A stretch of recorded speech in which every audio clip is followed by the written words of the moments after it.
다니엘은 바벨론이 유다를 1차 공격할 때 BC 605년 그의 나이 15살에 바벨론 포로로 끌려갔습니다. 그래서 바벨론에서 언어를 배우고 교육을 받고 자랐고 그의 이름조차 벨드사살로 바뀌었습니다. 그런 과정 속에서 꿈과 환상을 해석하는 탁월한 은사를 하나님께로부터 받아서 그곳 바벨론 지혜자들의 감독관이라는 직책을 맡게 되었습니다. 꽤 안정적인 삶을 살게 되었습니다. 그러나 바벨론의 침략으로 나라가 망하고 학식과 명망 있는 모든 유대인들이 머나먼 바벨론으로 끌려와 살아야 하는 동족의 모습을 보며 질문을 하지 않을 수 없었을 것입니다. 왜 우리나라가 이렇게 멸망을 당하고 수많은 동족이 이곳으로 포로로 끌려와 살아야만 하는가 하는 의문이 들었을 것입니다. 또한 과연 우리 동족들은 언제까지 이렇게 포로 가운데 살아야 하는가 하는 질문도 생겼을 것입니다. 자신은 안정된 삶을 살고 있었지만 마음 한구석에는 늘 포로로 살아가는 동족에 대한 안타까운 마음이 있었을 것입니다. 그런 다니엘에게 오늘 본문은 놀라운 깨달음을 안겨주고 있습니다. 본문 1, 2절에 메대 족속 아하수에로의 아들 다리오가 갈대아 나라 왕으로 세움을 받던 첫 해, 곧 그 통치 원년에 나 다니엘이 책을 통해 여호와께서 말씀으로 선지자 예레미야에게 알려주신 그 연수를 깨달았나니 곧 예루살렘의 황폐함이 70년 만에 그치리라 하신 것이니라 했습니다. 여기 메대 족속 아하수에로의 아들 다리오는 페르시아의 고레스 대왕을 말합니다. 물론 페르시아는 고레스 대왕 캄비세스, 스메르디스, 다리우스 1세로 통치권이 넘어가지만 본문의 다리오 왕은 페르시아의 첫 번째 왕인 고레스를 가리킵니다. 다니엘 1장 21절에 다니엘은 고레스 왕 원년까지 있으니라 했습니다. 다니엘은 고레스 대왕의 통치 원년까지 있었다는 것인데 그때까지 관리로 재임하고 있었다는 것입니다. 그 고레스 때 예레미야의 책 가운데 예루살렘 성읍의 회복에 관한 말씀을 접했다는 것입니다. 그때 다니엘이 읽은 예레미야서 책은 예레미야 25장 11절에서 13절과 예레미야 29장 10절을 가리키는 것으로 추정됩니다. 여기에 예루살렘의 회복에 관한 내용이 담겨 있기 때문입니다. 특히 예레미야 29장 10절에 여호와께서 이와 같이 말씀하시니라. 바벨론에서 70년이 차면 내가 너희를 돌보고 나의 선한 말을 너희에게 성취하여 너희를 이곳으로 돌아오게 하리라 했습니다. 바벨론의 1차 침공과 함께 2차와 3차에 걸쳐 1만 명이 넘는 유다 사람들이 바벨론 포로로 끌려갔습니다. 그런데 예레미야 선지자는 1차 포로 이후 70년이 차면 하나님의 은총 가운데 다시 포로에서 돌아가게 될 것을 예언한 말씀입니다. 다니엘은 BC 605년에 포로로 끌려온 15살 나이에서 오늘 본문의 시점인 BC 539년경까지 바벨론 땅에서 65년의 기간을 계속 보냈습니다. 이제 다니엘 나이 80세가 되었습니다. 그야말로 인생의 황혼의 시점에 예레미야가 써놓은 글을 읽고 가슴이 벅차올랐던 것입니다. 나라를 잃고 1만 명의 사람들이 이곳 바벨론 땅에 포로로 끌려와 살고 있는데 이제 곧 그 70년이 되었고 하나님께서 말씀한 언약의 때가 다 찼다는 것입니다. 다시 본국으로 귀환하여 무너진 예루살렘 성읍과 성벽과 성전을 재건케 하실 것이라는 것입니다. 이 말씀을 접한 다니엘은 하나님 앞에 기도하게 됩니다. 첫째, 다니엘은 안타까운 시대 상황을 놓고 하나님께 나아갈 길을 알려주시도록 간절히 기도하게 됩니다. 바벨론 포로가 70년 만에 끝난다는 예루살렘 선지자의 말씀을 놓고 다니엘은 하나님께 금식하며 분명한 하나님의 뜻을 물었습니다. 본문 3, 4절에 내가 금식하며 베옷을 입고 죄를 덮어쓰고 주 하나님께 기도하며 간구하기를 결심하고 내 하나님 여호와께 기도하며 자복하여 이르기를 크시고 두려워할 주 하나님 주를 사랑하고 주의 계명을 지키는 자를 위하여 언약을 지키시고 그에게 인자를 베푸시는 이시여 했습니다. 먼저 다니엘이 자복과 회개의 기도를 드렸습니다. 왜 그랬습니까? 그것은 포로의 이유와 원인을 알게 되었기 때문입니다. 유다가 포로된 이유는 하나님의 율례와 법도대로 살지 않은 까닭이었다는 것을 알았기 때문입니다. 그래서 참회하고 자복의 기도를 드린 것입니다. 하나님은 그 백성들에게 구약의 율례와 법도를 통해 분명한 언약을 말씀해 주었습니다. 레위기 26장 3절에서 5절에 너희가 내 규례와 계명을 준행하면 내가 너희에게 철따라 비를 주리니 땅은 그 산물을 내고 밭의 나무는 열매를 맺으리라. 너희의 타작은 포도 딸 때까지 미치며 너희의 포도 따는 것은 파종할 때까지 미치리니 너희가 음식을 배불리 먹고 너희의 땅에 안전하게 거주하리라 했습니다. 반대로 레위기 26장 14절에 그러나 너희가 내게 청종하지 아니하여 이 모든 명령을 준행하지 아니하며 불순종하게 되면 내가 너희에게 놀라운 재앙을 내려 원수들의 땅으로 끌려갔음을 깨닫게 될 것이라고 경고했습니다. 신명기 26장에서 29장에도 같은 말씀입니다. 하나님의 명령을 지켜 행하면 복이 임할 것이요 말씀대로 실행하지 아니하면 저주를 받을 것이라는 것입니다. 그 언약을 기억하면서 다니엘이 참회의 기도를 올리고 있는 것입니다. 이런 언약의 말씀이 있음에도 유다 백성들은 예루살렘 성전 안에 왕과 백성들이 하나님께 등을 돌린 채 태양신을 숭배하고 바벨론의 풍요의 신 담무스를 위해 이스라엘의 여인들이 애곡함으로 예루살렘의 멸망을 재촉했던 것입니다. 다니엘이 회개와 자복의 기도를 드린 이후에 간청하는 기도를 드리게 됩니다. 본문 17절에서 19절에 그러하온즉 우리 하나님이여 지금 주의 종의 기도와 간구를 들으시고 주를 위하여 주의 얼굴빛을 주의 황폐한 성소에 비추시옵소서. 나의 하나님이여 귀를 기울여 들으시며 눈을 떠서 우리의 황폐한 상황과 주의 이름으로 일컫는 성을 보옵소서. 우리가 주 앞에 간구하옵는 것은 우리의 공의를 의지하여 하는 것이 아니요 주의 큰 긍휼을 의지하여 함이니이다. 주여 들으소서. 주여 용서하소서. 주여 귀를 기울이시고 행하소서. 지체하지 마옵소서. 나의 하나님이여 주 자신을 위하여 하시옵소서. 이는 주의 성과 주의 백성이 주의 이름으로 일컫는 바 됨이니이다 했습니다. 다니엘은 주의 얼굴빛을 주의 황폐한 성소에 비춰주시고 하나님의 언약대로 예루살렘을 회복시켜달라는 간구의 기도를 드렸습니다. 그러자 하나님께서는 가브리엘 천사를 보내서 다니엘의 그 간구와 간청의 기도에 응답해 주십니다. 그것은 본문 21절에서 27절입니다. 다니엘의 기도를 들으신 하나님은 응답하시게 됩니다. 그 응답을 요약하면 3번의 구체적인 기간을 언급하시면서 3가지를 말씀하십니다. 첫째, 성전의 회복과 예루살렘의 회복을 약속해 주십니다. 둘째, 메시아의 오심과 예수님의 대속의 죽으심을 예언하십니다. 셋째, 종말의 마지막 때에 대한 예언을 말씀하십니다. 다니엘의 기도를 들으시고 응답하시는 하나님은 다니엘의 요청대로 이스라엘 성전의 회복을 약속하십니다. 그러나 이스라엘 성전뿐만 아니라 타락한 인생으로 살아가던 인간 몸의 회복, 즉 성령의 전의 회복과 교회의 회복을 위해 머리 되신 예수 그리스도 메시아의 강림을 약속해 주십니다. 어떤 면에서 그것은 다니엘의 기도에 하나님이 응답해 주신 것이 아니라 하나님이 이스라엘과 우리를 향한 구원과 회복의 계획을 위해 다니엘의 기도와 그의 삶을 도구로 사용하신 것입니다. 하나님은 당신의 역사와 회복의 계획을 이루어 가시는 데 있어서 그 마음을 헤아리고 그 아버지의 계획을 붙잡고 기도하는 사람을 찾고 기다리셨던 것입니다. 그러므로 오늘날 이 시대를 회복시키시고 교회와 사회를 회복시키시는 주님의 계획에 우리의 삶과 기도가 도구로 사용되어져야 하는 것입니다. 우리의 가정, 학교, 직장을 향한 하나님의 회복과 구원의 계획에 우리의 삶과 우리의 기도가 작은 도구가 되기를 소원해야 합니다. 오늘 우리가 살아가는 하루의 삶이 하나님의 거대한 구원과 회복의 수레바퀴를 움직이는 한 톱니바퀴가 되기를 간절히 소원해야 합니다. 하나님은 그런 자들을 통해서 하나님의 뜻을 이루어 나가시는 것입니다. 마귀는 기도하는 사람을 공격합니다. 마귀는 왜 다니엘을 사자굴에 넣어 그를 죽이려 했으며 세 친구 하나냐, 미사엘, 아사랴를 용광로에 넣어 죽이고자 했을까요? 그들은 모두 기도의 사람들이었습니다. 마귀는 기도하는 사람을 공격합니다. 반드시 그 기도의 응답이 자신들의 계획을 방해하게 될 것임을 잘 알고 있기 때문입니다. 하지만 하나님은 기도하는 사람을 사랑하기에 사자들의 입과 용광로의 불조차 그들을 삼키지 못하도록 막으셨습니다. 마귀는 꽹과리처럼 요란하지만 아무런 힘이 없습니다. 주님만 보고 기도하시기 바랍니다. 신약 성도들인 우리는 무엇을 놓고 기도해야 합니까? 다니엘은 이스라엘의 회복을 놓고 기도했습니다. 왜 그것을 놓고 목숨을 걸고 기도했을까요? 이스라엘이 회복돼야 그리스도께서 오셔서 하늘의 왕국을 이 땅에 세우시고 온 세상을 그리스도의 왕국으로 삼을 수 있기 때문입니다. 다니엘은 다른 대언자들처럼 하늘의 왕국이 이 땅에 세워지는 것을 간절히 소원했습니다. 하지만 이스라엘 백성들은 결국 자신들의 왕을 알아보지 못하고 십자가에 못 박아 죽이고 말았습니다. 이제 그 일이 오늘날 우리에게는 교회에 맡겨졌습니다. 신약시대에서 예수님의 비전은 교회이며 교회의 비전은 그리스도입니다. 교회를 세우는 것이 그리스도와 연합이 되는 비결입니다. 교회는 우리의 지혜나 돈으로 세워지는 곳이 아닙니다. 기도로 세워집니다. 그러므로 특별히 교회와 목회자를 위해 기도하는데 많은 시간을 할애해야 합니다. 그리하여 교회를 통해 세상의 주의 택한 백성들을 건져내는 일에 쓰임받도록 기도해야 합니다. 둘째, 다니엘이 기도할 때 하나님의 놀라운 70일에 관한 계시를 받았습니다. 하나님은 다니엘에게 가브리엘 천사를 통해 70일의 환상을 깨닫게 했습니다. 본문 20절에서 22절에 내가 이같이 말하여 기도하며 내 죄와 내 백성 이스라엘의 죄를 자복하고 내 하나님의 거룩한 산을 위하여 내 하나님 여호와 앞에 간구할 때 곧 내가 기도할 때에 이전에 환상 중에 본 그 사람 가브리엘이 빨리 날아서 저녁 제사를 드릴 때 즈음에 내게 이르더니 내게 가르치며 내게 말하여 이르되 다니엘아 내가 이제 내게 지혜와 총명을 주려고 왔느니라 했습니다. 다니엘이 기도하고 있을 때 저녁 제사를 드릴 때인 오후 3시에서 4시경에 하는 오후 기도 시간에 가브리엘 천사를 만난 것입니다. 하나님의 응답을 갖고 온 것입니다. 하나님의 응답은 종종 기도 시간에 받게 됩니다. 고넬료도 기도 시간에 응답받습니다. 사도행전 10장 3절 4절에 하루는 제9시쯤 되어 환상 중에 밝히 보매 하나님의 사자가 들어와 이르되 고넬료야 하니 고넬료가 주목하여 보고 두려워 이르되 주여 무슨 일이니이까 천사가 이르되 내 기도와 구제가 하나님 앞에 상달되어 기억하신 바가 되었으니 했습니다.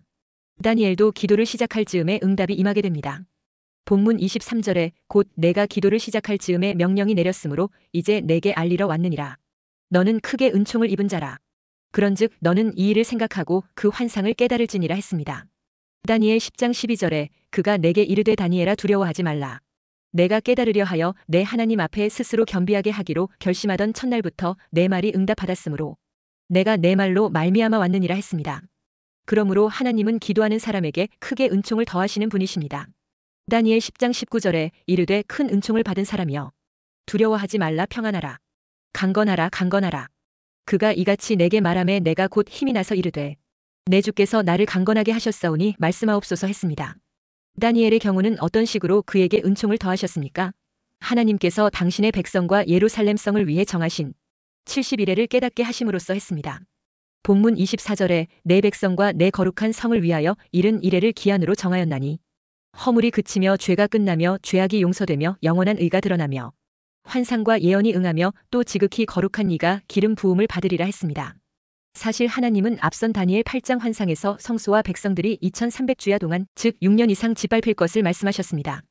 다니엘 8장 13절 14절에 내가 들은즉 한 거룩한 이가 말하더니 다른 거룩한 이가 그 말하는 이에게 묻되 환상에 나타난 바 매일 드리는 제사와 망하게 하는 죄악에 대한 일과 성소와 백성이 내준바되며 짓밟힐 일이 어느 때까지 이를꼬 하매 그가 내게 이르되 2300주야까지니 그때에 성소가 정결하게 되리라 하였느니라 했습니다. 그리고 이것이 확실하다는 점을 강조하기도 했습니다.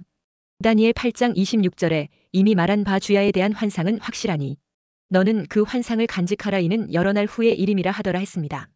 그런데 이 부분에 대한 자세한 설명을 이제 하나님께서 기도의 응답 차원에서 주시겠다는 것입니다. 참고로 이래에 해당하는 히브리어 샤브임은 7의 의미로 한 주를 가리키므로 70일에는 문자적으로 70주간을 뜻하는데 이를 날수로 계산하여 하루를 1년으로 간주하면 490년이라는 상징적인 기간이 나옵니다. 하지만 이 기간은 세계 역사와 종말론적인 사건들의 기본적인 틀을 예언적으로 보여주는 상징적 기간이지 곧대로 문자적으로만 해석하기 곤란할 수도 있습니다. 24절에 허물이 그치며 죄가 끝나며 죄악이 용서되며 했습니다. 이것을 히브리서 9장 26절에서는 이렇게 말합니다.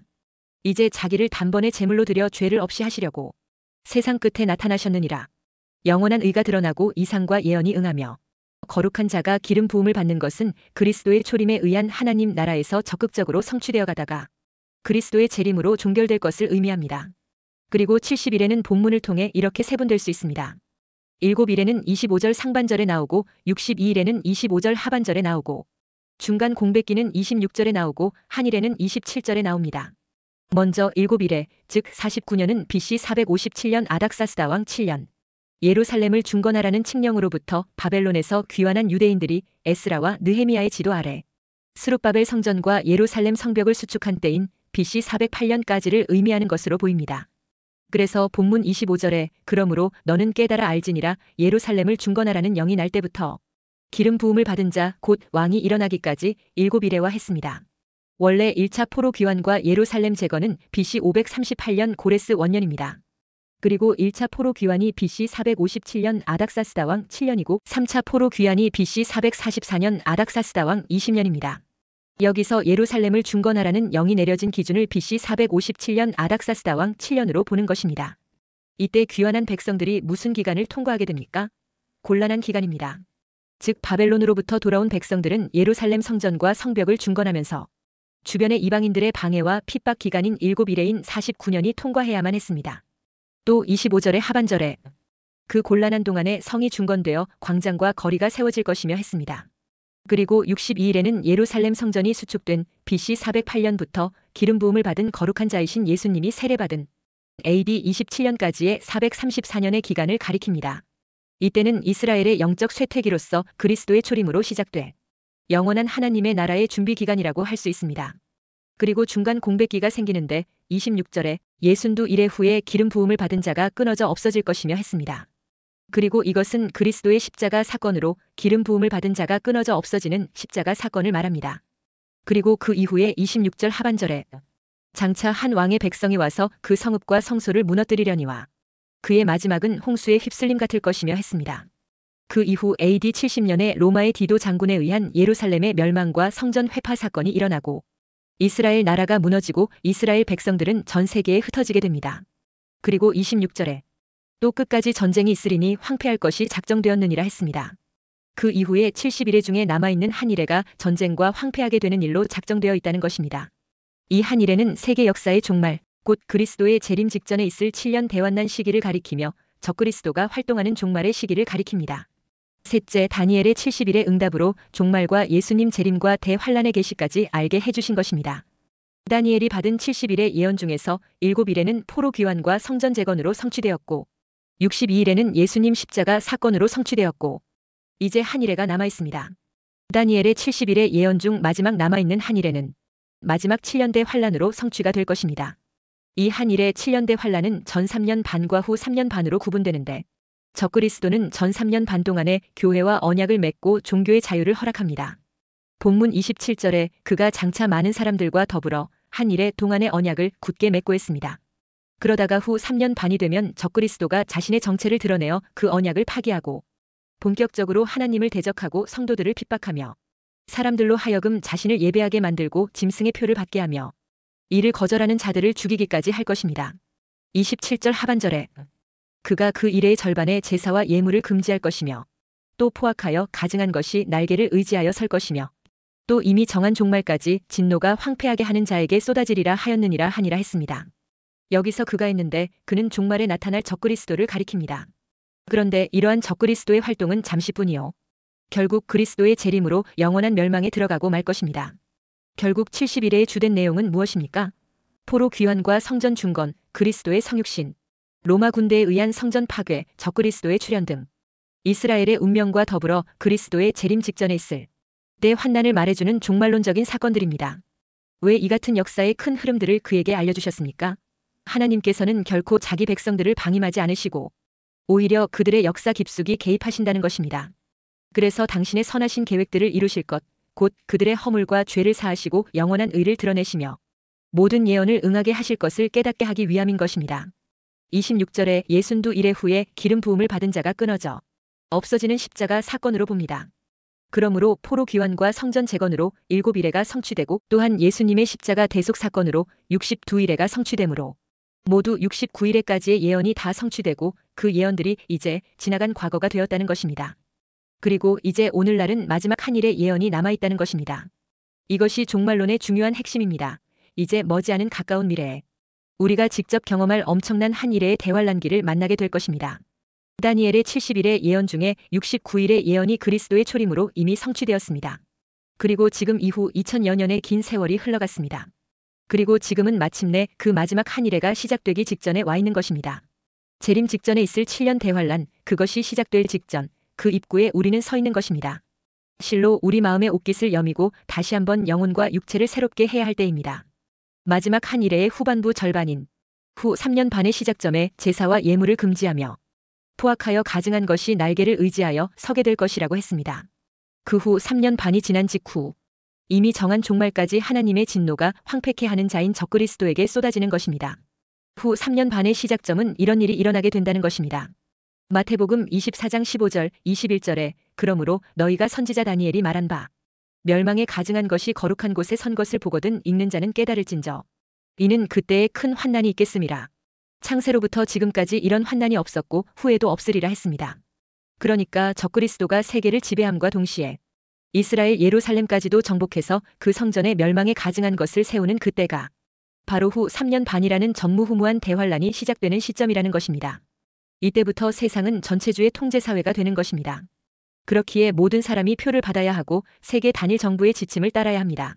적그리스도는 모든 사람이 666표를 받고 그에게 경배할 것을 강요할 것입니다. 거부하는 자들은 죽게 될 것입니다. 그러므로 신자들은 신앙을 지키다가 순교하느냐 아니면 신앙을 버리고 적그리스도에게 경배하고 666표를 받느냐 하는 그 문제만 남게 됩니다.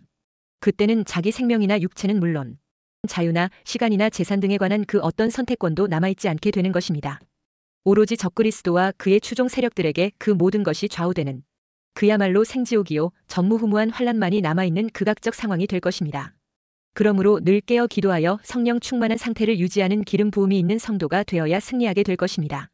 그렇지 않으면 적그리스도가 주는 공포에 휘둘려 주님을 배교하고 배신하여 표를 받고 타협하는 멸망의 길을 가게 될 것입니다.